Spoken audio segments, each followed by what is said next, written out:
Goeiemôre dames en here, good morning ladies and gentlemen. Dumelang Batu. Goeiemôre. Okay. Thank you. This is our 10th Nation in Conversation this year. I dare to say this has become the central media content provider of the agri-business value chains. Every year the debate shifts. Theo said his experience was the last time 2 years ago. It was all about land and land expropriation, and now it's different issues. And maybe it's the same as in your life. You think that the issue you're dealing with today is life or death, and it goes away. Tomorrow there's something new. So take something from that. Today is an excellent session that we're attending. The largest commodity, money-wise, in South Africa, the livestock industry. A mere 8 to 9 years ago, we were a net importer of red meat. We're now a net exporter. And all of you realize how important that is for local production, sustainability, for income, for our fiscus. It is hugely important for job creation and the integration into the grain industries. This is a large industry with so much extra potential to be unlocked, especially on the developing farmer side. If we can up the production, this can really be an income generator for our country. Last thoughts. I think the debate in the whole of South Africa is our country is a little bit broken, and we have to repair. We have to start rolling up our sleeves. We cannot wait for government to do it. It simply will not be happening. And that is not a negative thought, it's a positive thought. We can do it. So my question to all of you is, in the next 3 to 4 years, who will be the most influential people in South Africa? Quickly make a list. Your name should be at the top. So this debate and all the debates at Nation and Conversation is to also shift the conversation to how do we participate and how do we achieve. Theo, you'll introduce your panel. Thank you, an esteemed panel, and also an esteemed audience. I really look forward to it. Thank you, Theo. Thank you.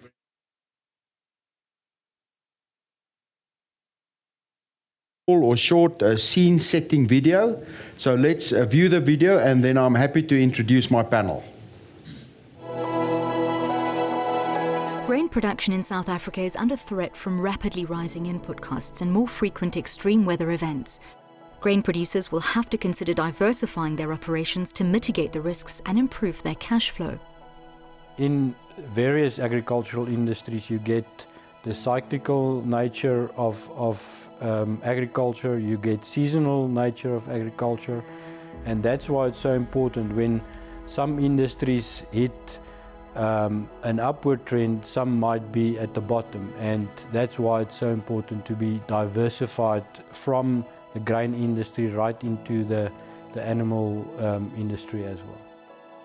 Integrated livestock production is an option to spread the risk and utilize lower yielding areas that may become unprofitable to produce grains. Establishing permanent planted pastures on fields instead of grains will reduce input costs, as establishing costs of pastures are usually carried over several years. A farmer can produce feed for his own livestock, whether it's cattle or sheep, and produce conserved forage like hay or silage as a potential cash crop if there is a surplus. So there's certainly pros and cons to diversifying into the livestock market, or having a so-called mixed farming enterprises. Firstly, it does buffer oneself against risks. Going purely on monocropping, we're always going to be exposed to fluctuations both in international prices, fluctuations in input costs, as well as, of course, climatic conditions. The downside, of course, of diversifying too much is it does limit you to some extent in terms of if you do have a very good season where it does combine the prices as well as the weather conditions do combine, you may not be able to take full advantage, of a profitable year. However, playing it safe does sometimes have its benefits, especially if you consider the volatility of international markets. There are important considerations when grain farmers plan to integrate livestock into their operations. These include choosing the correct species and breed for the area, knowing the nutritional requirements of the species and breed, and possible diseases and pests endemic to the area. Producers should invest in the correct infrastructure for producing livestock, including handling equipment, housing and feeding facilities, and quarantine pens. The producer must also determine if the distance to a possible market for his livestock is feasible. Integrating livestock into an existing grains operation can be challenging, therefore the potential rewards should be weighed carefully. But there are many producers who've had great success with this integration, and there are many sources of information available. Just like with investing, the more diversified your portfolio, the more robust it will be in turbulent times.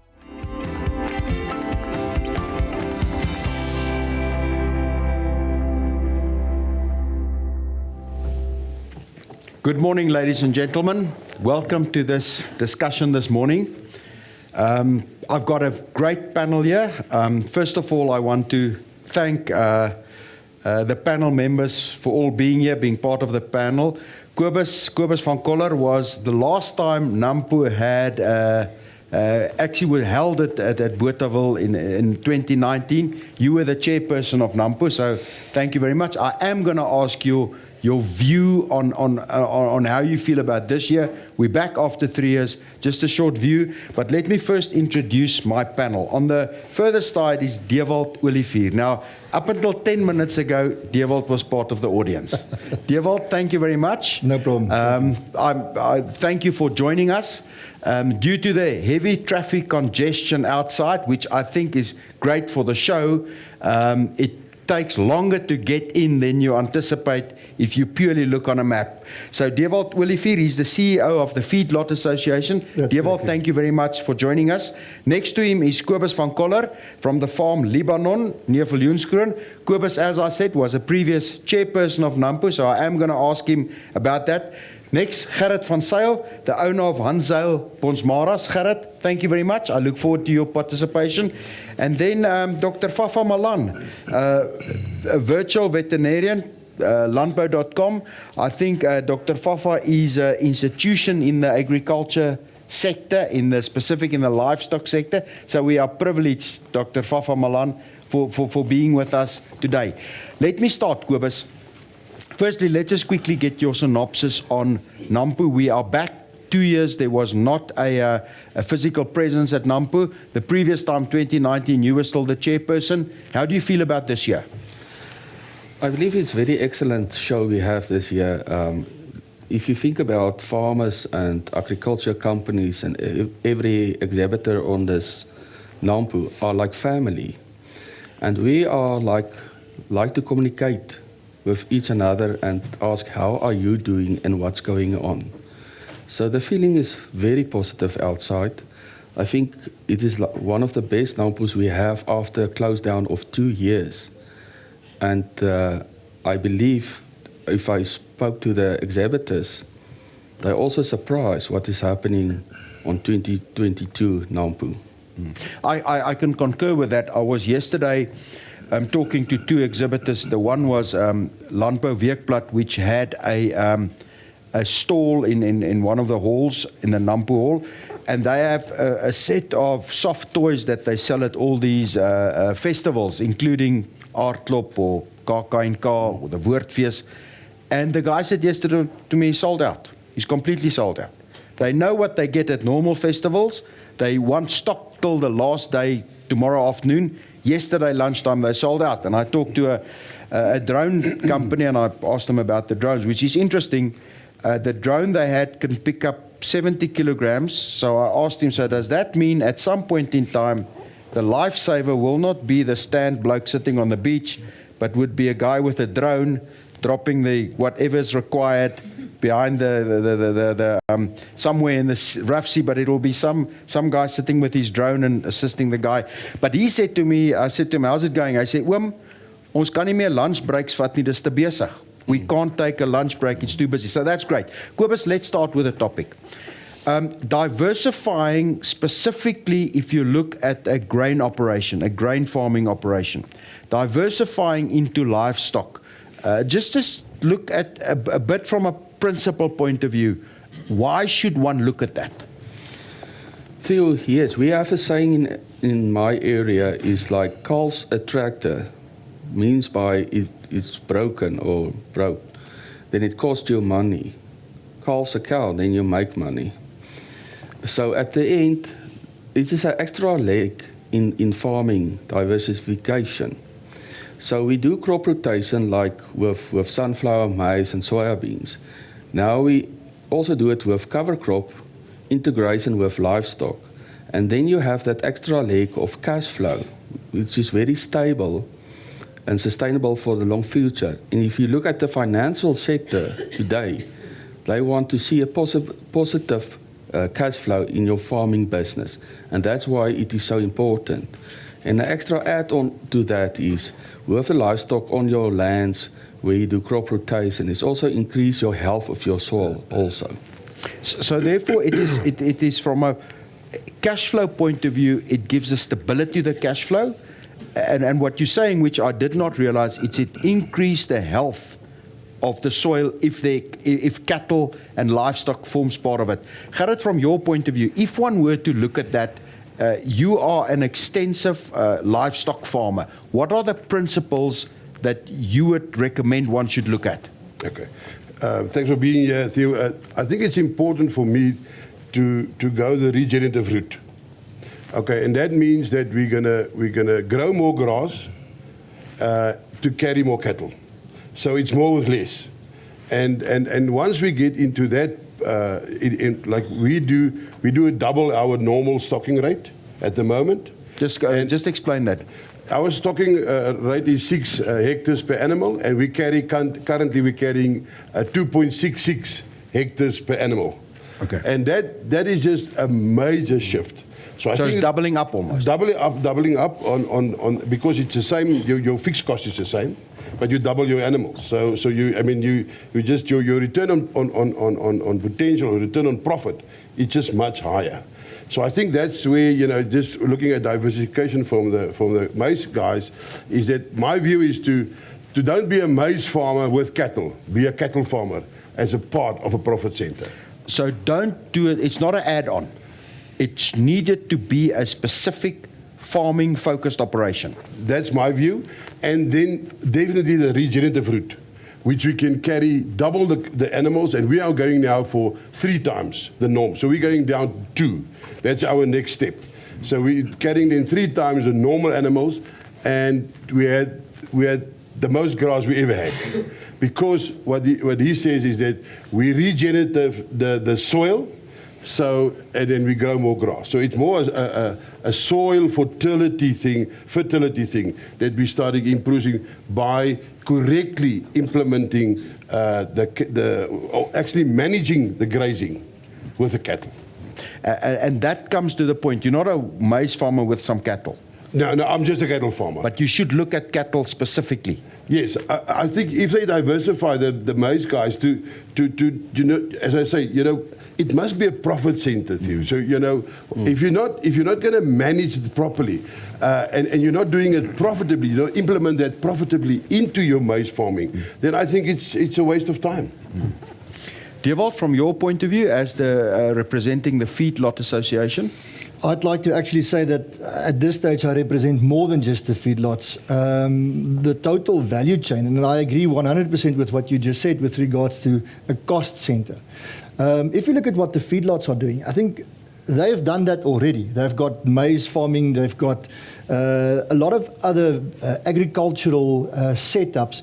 And the cattle obviously is the main portion of it. But if you look at some of the feedlots have got feed millers, etc. attached to that. But it's all separate businesses. I think the whole idea of this is farming is not farming anymore. Farming is business. And if you're just going to add in and throw in and just to supplement, I think you're making a mistake, and I agree there. You need to focus. I mean, if we look at what's happening with regards to all the diseases and the focus that we need to have on cattle. Cattle is not a sideline.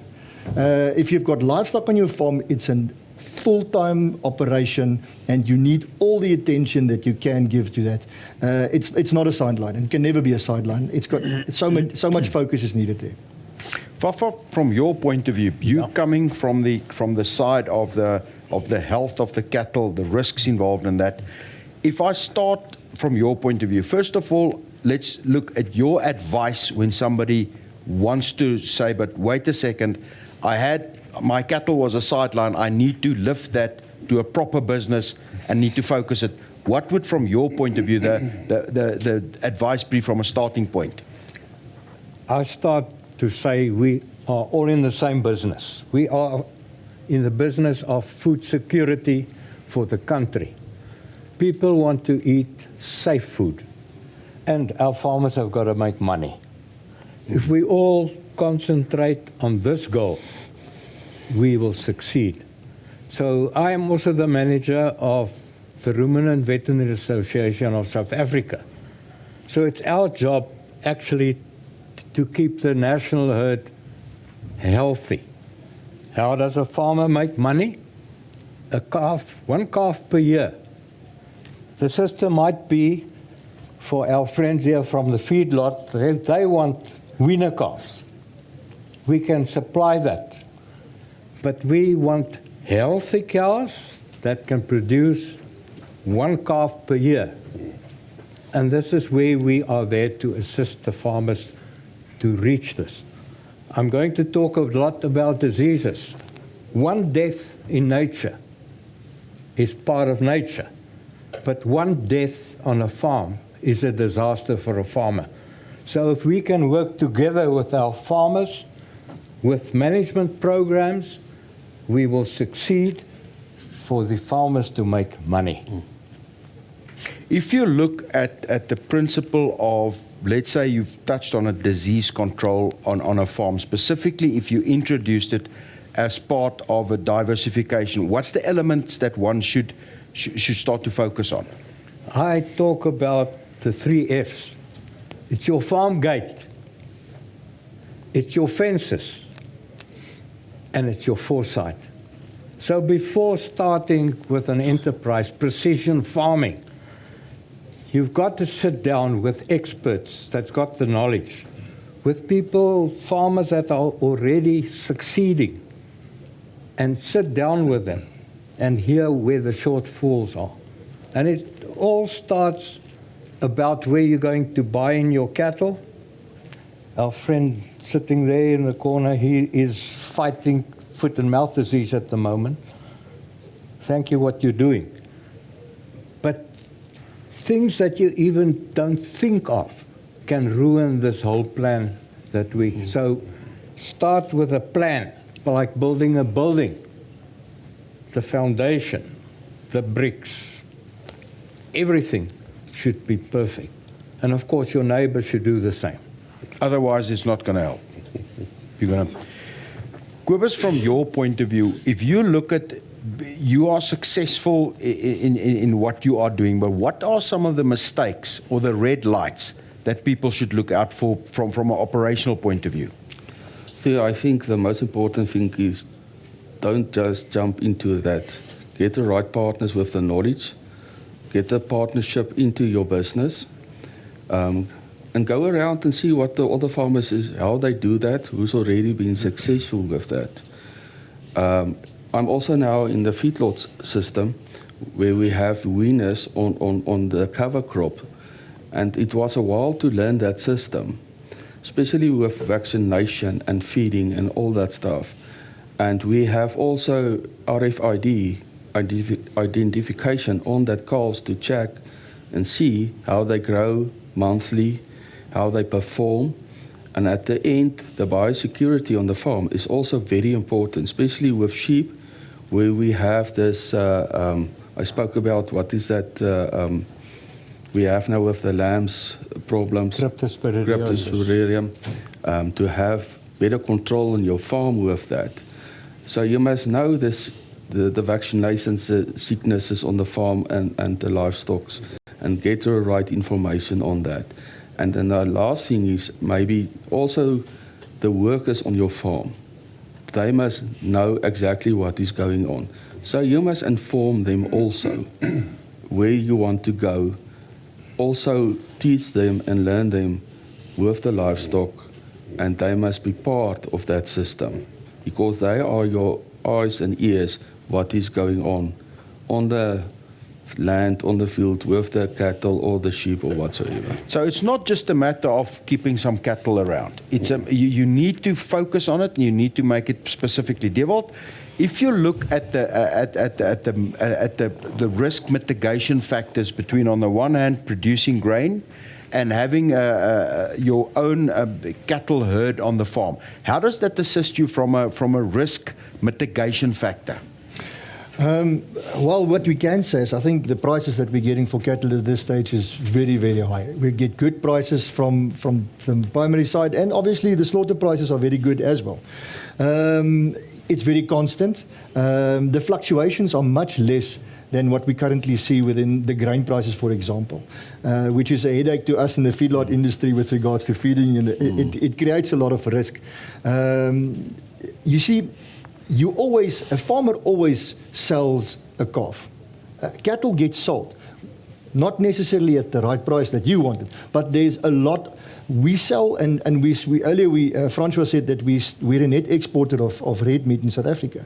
So that means the meat in South Africa is consumed. Whatever we produce is consumed, which gives us a stable income with regards to red meat specifically. So it is a good way of diversification.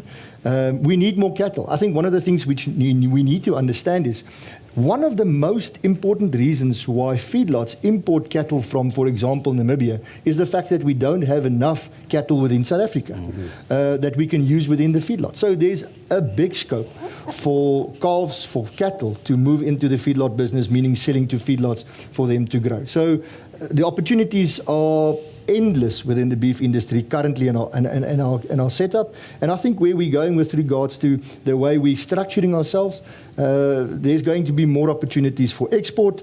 We've now done a plan just a few months ago. We finished the plan. We'll be looking at exporting 20% of our product from South Africa into the world, which will definitely see prices rise. I want to ask you just two questions that's slightly off topic. If I look at literature, it seems that about 40% of our cattle herd is in the emerging farmer or traditional farmer area, not in the commercial farmer area. Is that correct? And what can one deduct from that? Well, yes, it's a thumbsuck. We don't have a national traceability system. But I think it's very close. It could be a little bit lower. My deduction is it's a little bit lower. And what can we see from it? I think there's a lot of scope there as well. I referred to a plan that we've drawn up with the assistance of BFAP, the Bureau for Food and Agricultural Policy. We've done a plan with them, and what we saw was if we increase our cattle herd and the numbers of cattle, calves specifically, that goes into the feedlots by 200,000 over a period up until 2030, we could export, or we could add an additional 12 billion, 8.4 billion rand only on cattle, and if you include sheep, 12.4 billion rand to the bottom line in the livestock industry. So that's why I say the opportunities are massive, and that is the target. That 40% of the small-scale farmer where we want to focus on, because that's where that cattle will come from, and obviously to grow some commercial, and the guys from who are mainly maize farmers who'd like to diversify. That's where it's going to come from, but the focus is going to be on the emerging sector. I want to just, on that topic, it seems to me, and this is from, again, statistics, if you look at the feedlot distribution in South Africa, there seems to be specific areas, and specifically the Eastern Cape, where there's a shortage of meat infrastructure. Is that specifically cattle infrastructure? Is that correct? Yeah, it is. I think Eastern Cape, to a great extent, in many ways, is the final frontier in agriculture. I think it's a province with so much opportunity. And that is the way to go. I know that there are some feedlots that have extended towards the Eastern Cape and have put up feedlots there, temporary feedlots, and to assist some of the farmers there. But yes, I think the Eastern Cape has got a huge opportunity. However, what I have to say is, there was a study done informally also by BFAP. They're still busy with a report. But what we saw 3 years ago up until today is that the cattle herd in the Eastern Cape has significantly lessened. The sheep herds in the Eastern Cape has grown. So there's a shift from from cattle to sheep within the Eastern Cape. However, there are a lot of cattle within the Eastern Cape, and it's like I say, it's a final frontier. It's a massive opportunity. And that cattle is not part of the commercial structure of cattle farming? Not necessarily, but it gets sold within the formal value chain, and it gets drawn in. But again, we don't know, because we've got speculators and we've got guys who buy the animals there and bring it into our formal value chain system. Thank you. I'm going to circle back to the topic. Fafa, from your point of view, you touched on foot and mouth. Yeah. How big a risk is that in terms of the discussion of bringing cattle into your operation, and how do you mitigate that kind of risks? Let me start and say that we have a system, Ruvasa, that about 160 practices, rural practices, report every month into a system, the V-Data system. And it comes to me, we draw up maps, we know exactly where different diseases are. Foot and mouth disease, everybody is up in arms. I'll say something more about it. But we had the veterinary strategy.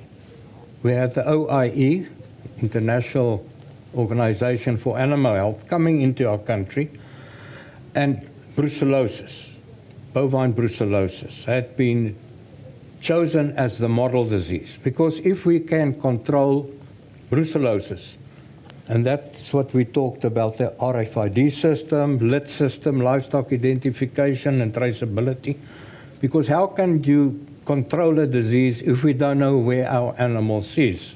So that is the focus point. But then we know brucellosis. When I had been in practice, I didn't even wear gloves when we did calving cases. Today, brucellosis is spread, especially in the Free State and in other areas. And we have to control. And how do we start controlling? We have to vaccinate. It's according to law between the age of 4 and 8 months. We can't even get that right. So now we've had the outbreak of foot and mouth disease. How does it? It came from one area in Limpopo where animals had been transported illegally, and even in Potchefstroom the outbreak is. So what my message is, it's our disease, it's our national herd, we all have got to work together. And where does it start? It starts from the farm. It starts at the auctioneers. It starts where you buy in your animals. And this is what the message is, vendor's declaration. You've got to know where your animals come from. Your animals have to be tested for brucellosis, for foot and mouth disease. And now we've got the APAC system. They're doing a great job, Francois Knowles.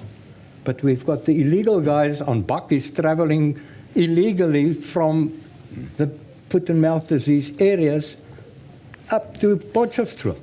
And that should be done according to law and not just move around. We've got to do it for ourselves.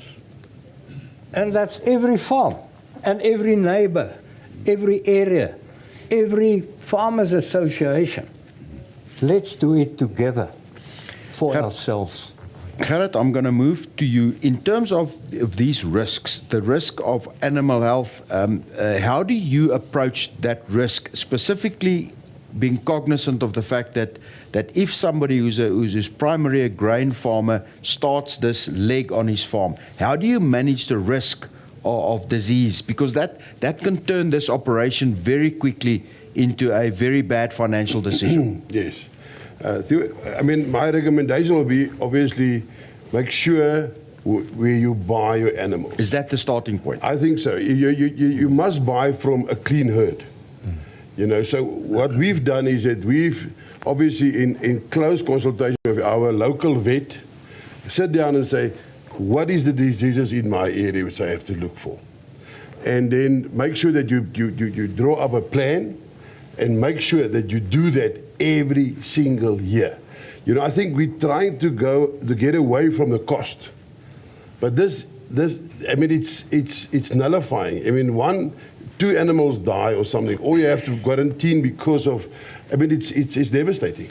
So your inoculations, I think it's about 3% of cost.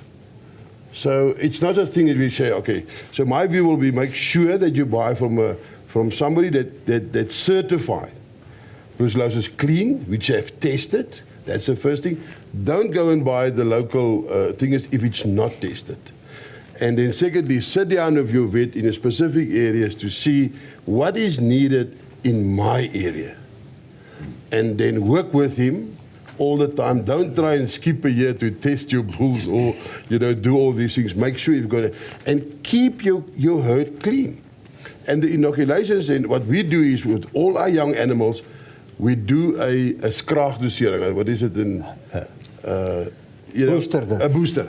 So all our young animals get a inoculation and then a booster a month later. Just to make sure that we cover it as best as we can. We've got a responsibility to do it, as Dr. Fafa said, for ourselves, firstly. And then, as I said to him, that we must be proud to sell our clean animals. The last thing that we also did is, just from neighbors' point of view, we have fenced our fences, outside fences, with the electrified fence. To make sure there's no... To make sure that we keep our cattle in and the other people's cattle out, or neighbors' cattle out. Which is, I think, you know, and it's more by default because the neighbors were moaning about our high density grazing. Our animals is, bugger up the fences. So we've done that, and now that I only realize the benefit of having a proper fence at our house. Because, and that comes back to one of your F's, Dr. Fafa. Yes. Dewald, just a comment. I was talking in one of these discussions also with the veterinarian from the Northern Cape, and he said some of his clients, Afrikaans clients, they know 3 English words: brandy, coke, and terramycin. Yes, I'd like to latch on to that, because just think of the situation, the risk that you get. Let's say there's an outbreak of foot-and-mouth disease on your farm and you're a grain farmer, and you want to outload your grain, or you want to, obviously you've now, all the grain is off the land, you want to take it to the silo. You cannot move one truck from that farm because it's under quarantine. You cannot move anything. Nothing comes in, nothing goes out. It's not with regards to animals, nothing. No movement. No movement. That means you can stand there with a truck full of grain, which you cannot take anywhere, exposed. For 30 days, you don't move. At least 28 days, which is, that means the risk you need, and that's why I think what we're saying is you need to be very sure that you address all the risks with regards to livestock farming. It's not a sideline. There are so many intriguing facts with regards to this, and I'd like to concur, you need a veterinarian on your farm if you farm with animals. You need a vet. Don't spare the cost. You're going to do yourself damage. Kobus, if you now, let's say this plan that you draw up, so what I hear clearly from this discussion, if it's a sideline, it is actually a risk. You incur a risk, not only a financial risk, but a risk to the rest of the business. But if you do it properly and you do it, focus on it, it should be viewed, Kobus, as a profit center with the same planning, the same knowledge, the same expertise, and then it starts to make sense. No, totally. Like we have the risk to buying from outside and bringing it to our farm because your gate is open for like the sickness, foot and mouth disease and all that stuff. What we do with the livestock is we do like we do with crop farming, precision farming. We do it exactly on... So the same focus on detail. same focus in detail. We do it on livestock also, and we make sure we have the right partners, like we're buying in from. It's a closed system. They do the same practices, and they believe that they have the same beliefs I have in the system. So it's very important to get that partnership from where you buy in. Like I have also my cattle on the farm, and I must protect them from the weaners I buy in also for the cover crop. So you must be very careful how you do the system. So we also have these practices for every truck is coming in. We clean the wheels, clean the vehicles. In auctions this time, you must also be very careful and make sure a vet is around and check the livestock on the auction also, and see if it's fine, it is good, and then you can buy. But you believe, Dewald, and I want to get to, once we've done this, I'm going to ask the audience for questions, but you believe that if we have this opportunity to produce more cattle, because clearly there's a market, so therefore it is a activity that there is a market, a profitable market for it.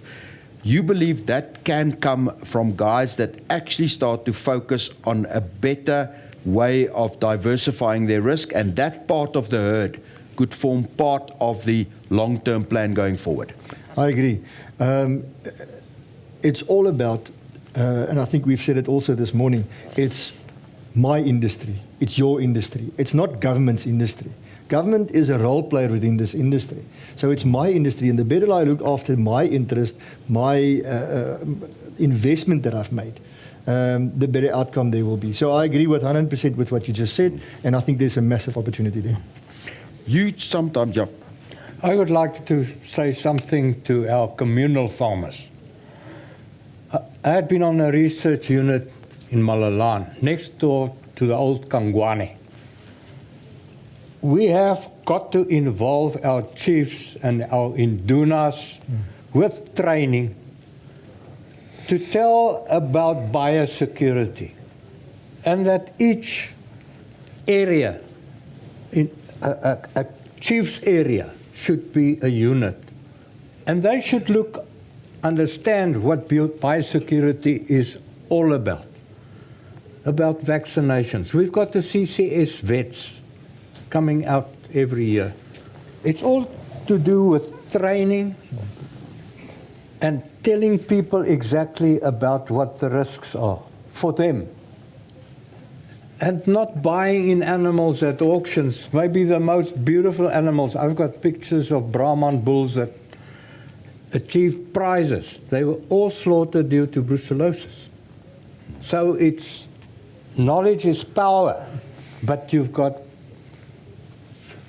to get that power on the farm and tell all our workers, everybody in this country, what it involves. But there's also, in terms of that traditional farming operations, yes, because they sit with, let's say it's not 40%, it's 35% of the national herd. They are a small fraction of the commercial agriculture sector. So it's part of steps to try to unlock that value that sits in some of these areas and try to get them part of the formal chain simply because there's a market. Exactly. Yeah. I'm going to, before I get to the last round of discussion points, any questions or any topics? Yes, sir. There we are. Thank you very much.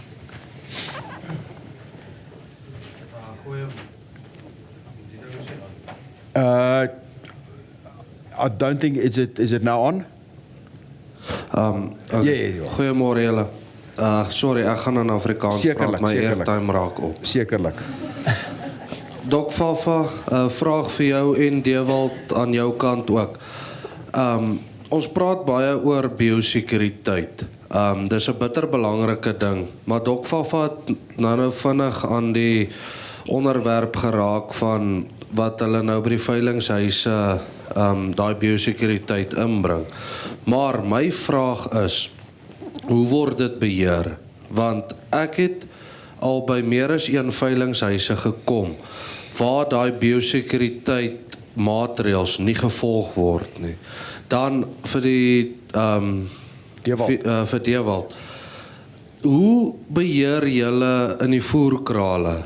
Hoe beheer julle die beeste wat inkom wat siek is, soos as jy ons bietjie meer agtergrond kan gee van die geval in Potchefstroom van die back and claw uitbraak daarso. Ek wil net meer inligting daaroor kry en hoe gaan dit in die toekoms beheer word, want dit is vir my 'n kopseer, want ons kommersiële boere word daardeur geaffekteer en ons doen die goed reg, maar dan kom jy op ander plekke waar dit nie reg gedoen word nie. Thank you very much. Two great questions. So let me just, for the rest of the benefit of the audience, the first question was around auctions and auction houses. And the comment was that we are seeing more and more processes being put in place, but exactly how is that managed and why is it, or is there a risk that some guys will do it, some guys don't do it, what should be done and how it should be managed for Doc Fafa? And Dewald, for you the question, again, it's the same kind of area of discussion, but specifically around the feedlots.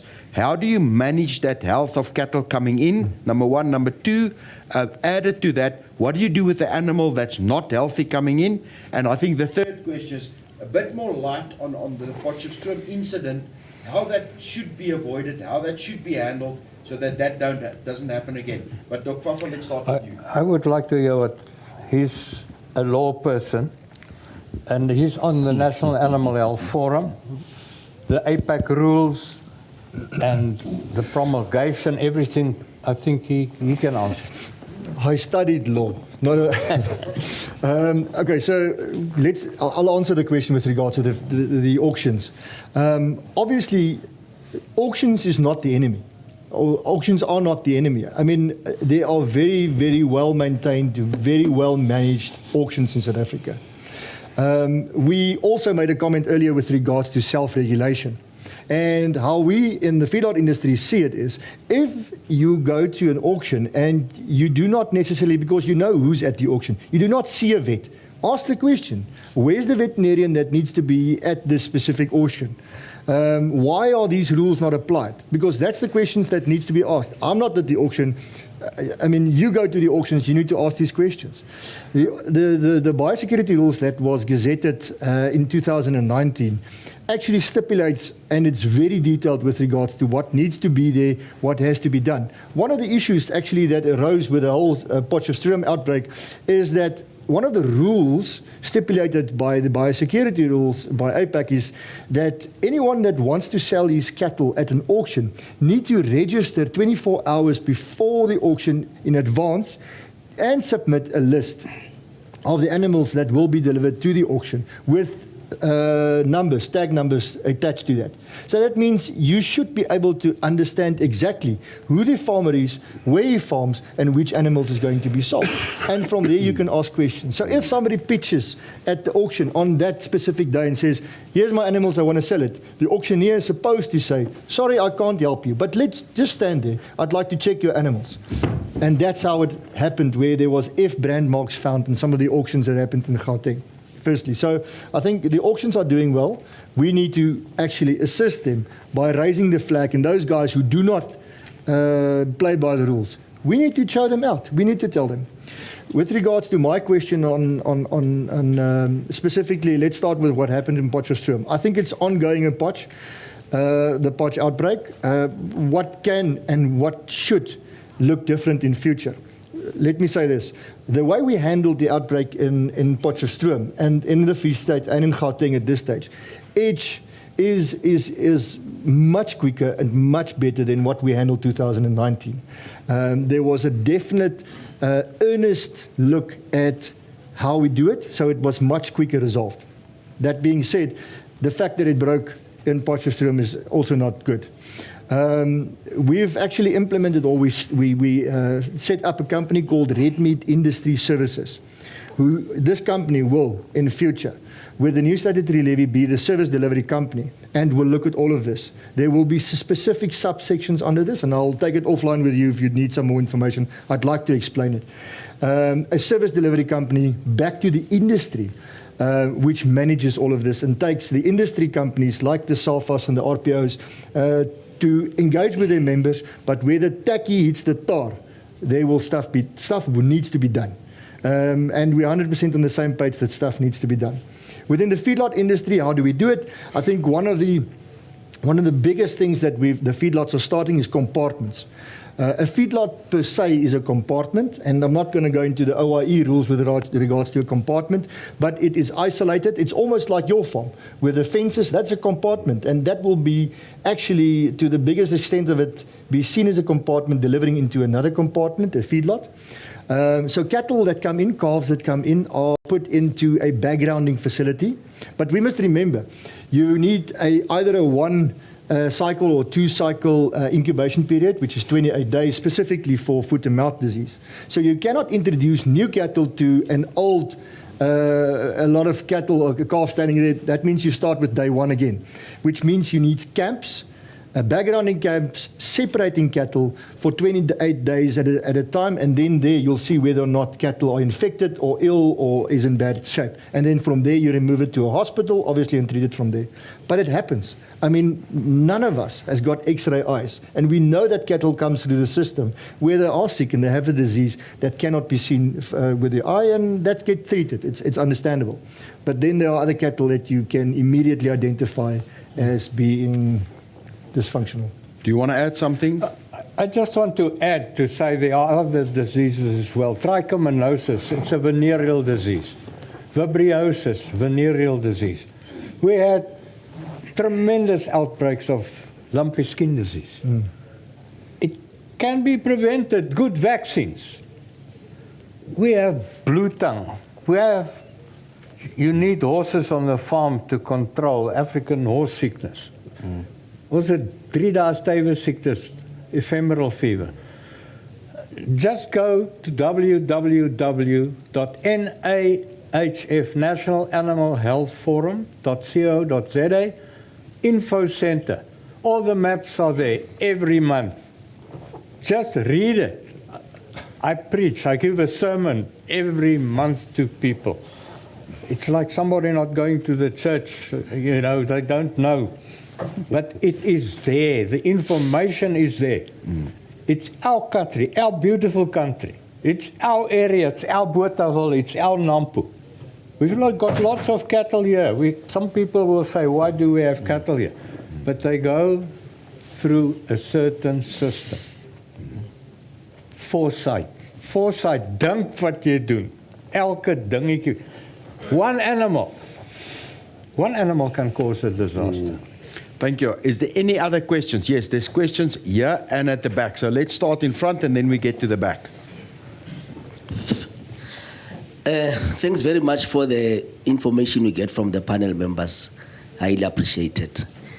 I have two questions. The first one is in terms of transferring of disease from one farm to another. In terms of speculation, how can we control speculators who are traveling from one farm to another in buying cattle and, in emerging setups? Marketing of cattle is a serious problem. So if there's somebody who comes specifically to buy your cattle at your farm gate, it becomes good for you as an emerging farmer. But now the issue of transferring brucellosis and other viral diseases, how can that be controlled? My second question is in terms of the neighboring farming. It was correctly mentioned that you can do your best practices in your farm, but your farming system and practices is affected by your neighbor if it's not doing well. Now, you are two independent farming bodies. How can we influence the next farmer, your neighbor, especially if you are not in communication situation or in good relationship, but automatically his farming practices affect yours? How can that be maybe limited or controlled? Thank you, sir. Thank you very much. Two good questions. Can we go to the back as well and get the question?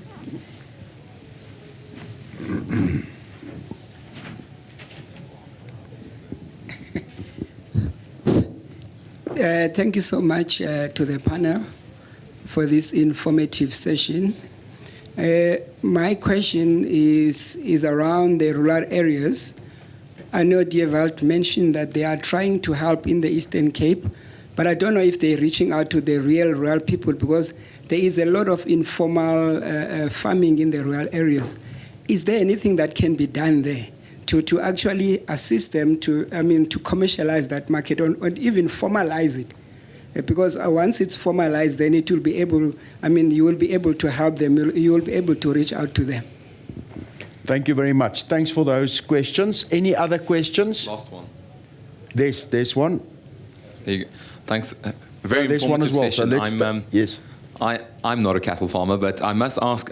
It seems that there's, if you look at the studies versus what we do versus the rest of the world in terms of auctions in itself, it's maybe dated and traditional that we still sell our cattle based on systems like that.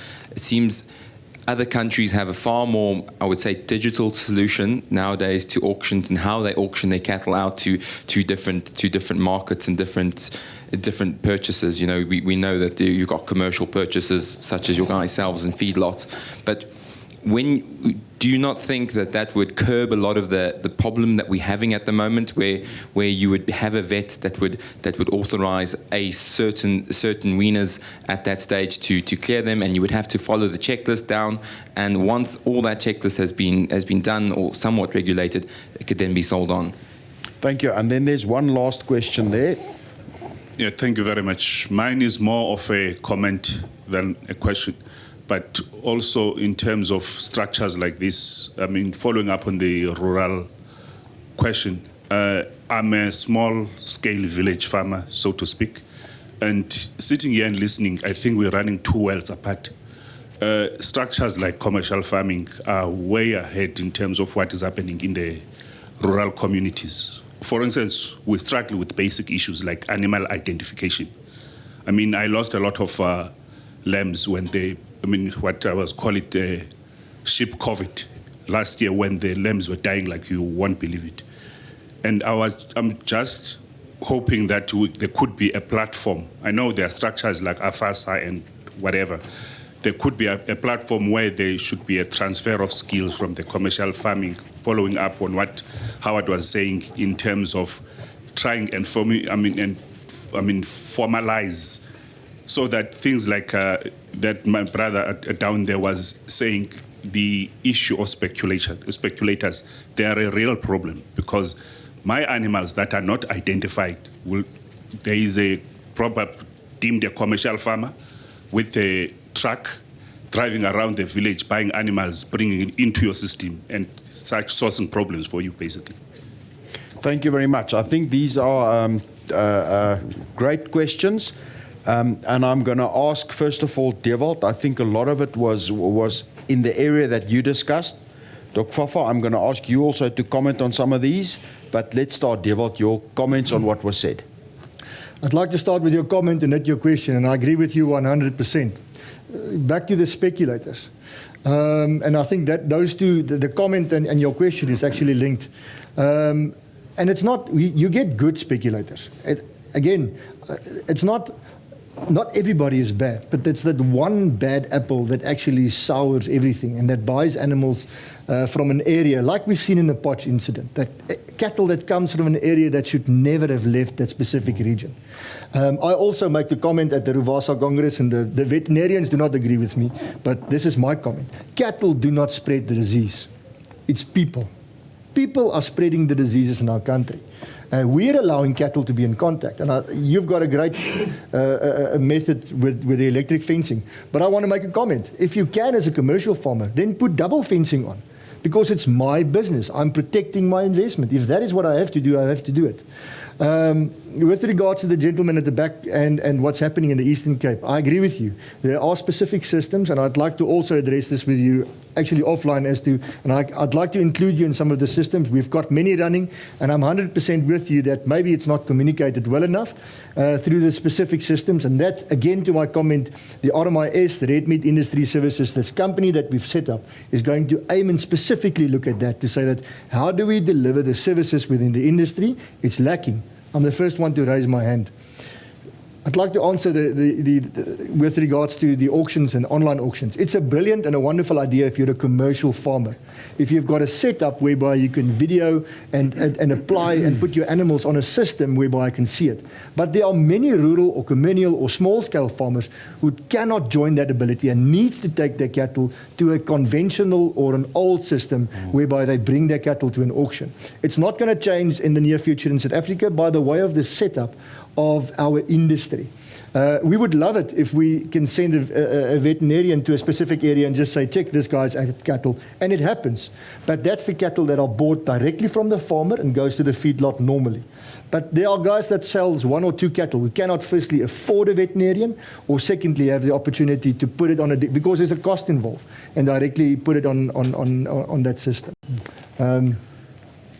There's a big initiative at the moment from the FAO to actually give animal health technicians more power and train them where they should be at ground level doing exactly what you have asked.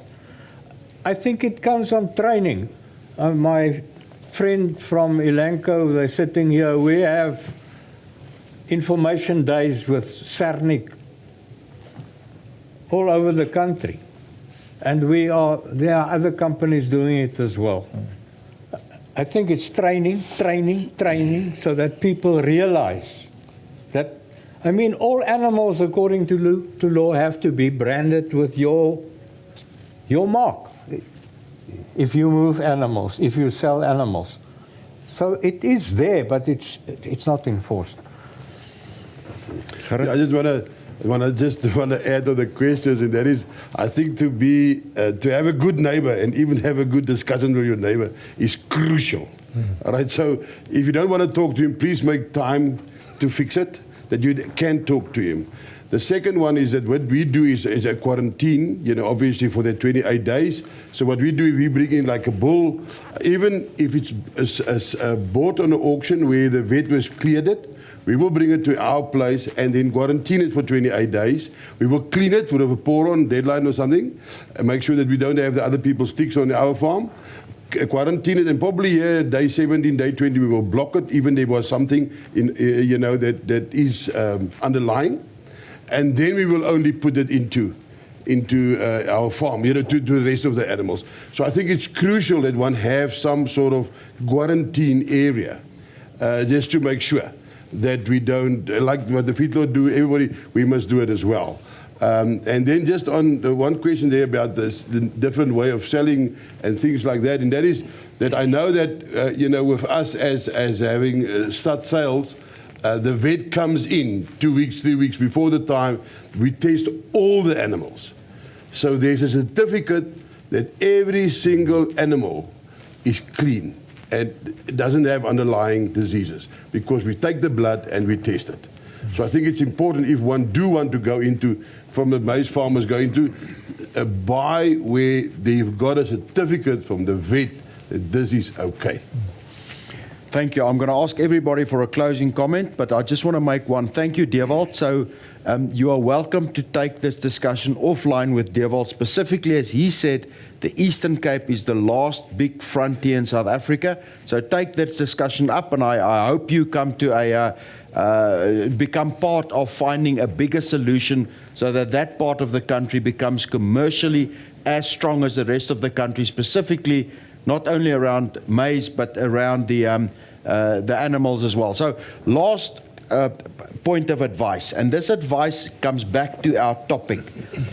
Your advice to somebody that's got a grain farming operation, looking at introducing cattle, just and we might repeat some of the stuff, but just as a matter of advice for a newcomer that says, how do I make sure this is viable? I'm going to start on this side. Doc Fafa, your advice. Think before you do anything. Think. Simple. Think about it. Gerrit? If I have one line, it will say, change before you have to. Change before you have to. Just elaborate on that a bit. Well, I think, diversification is a good thing. So rather start planning to diversify, now, because otherwise you're going to have to. And then secondly, my advice be, we have to implement regenerative agriculture principles. That's the only way we're gonna feed the nation. We're looking at more animals. We need more calves into the feedlots. So if we're going to use regenerative agriculture, we're going to grow more grass, we can carry more animals on the same piece of land, we will be able to feed the nation. And you see that in practice, it actually works. Yes, and it's sustainable. I think it's profitable and it's sustainable. And the end is that we leave the planet a better place in what we get it. From your side, Kobus?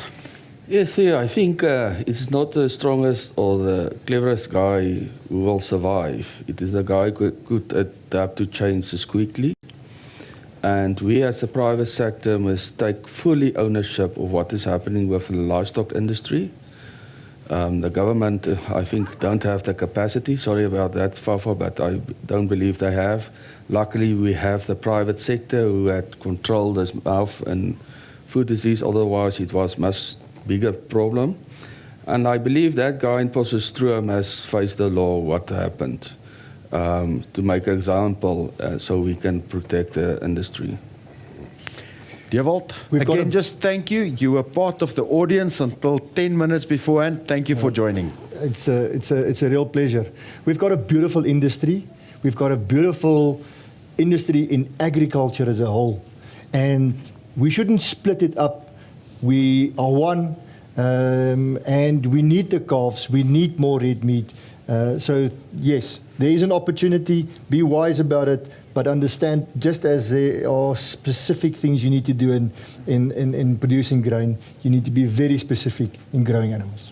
Thank you very much. I would like to thank my audience. Let's give not only my audience, my panel, first of all. Let's give them a big hand. Thank you very much, guys. Thank you for joining us. And then the audience, I hope you enjoyed it. I enjoyed the discussion. I think it was informative. And I hope that this is the beginning of bigger discussions, because, as you said, there is a market out there, and that market can either come from assisting the substance, the smaller farmer getting into the commercial line, and also assisting farmers, grain farmers, to diversify and become part of providing what is required in the market. So thank you very much. It's a great message. Thank you very much. I thoroughly enjoyed it.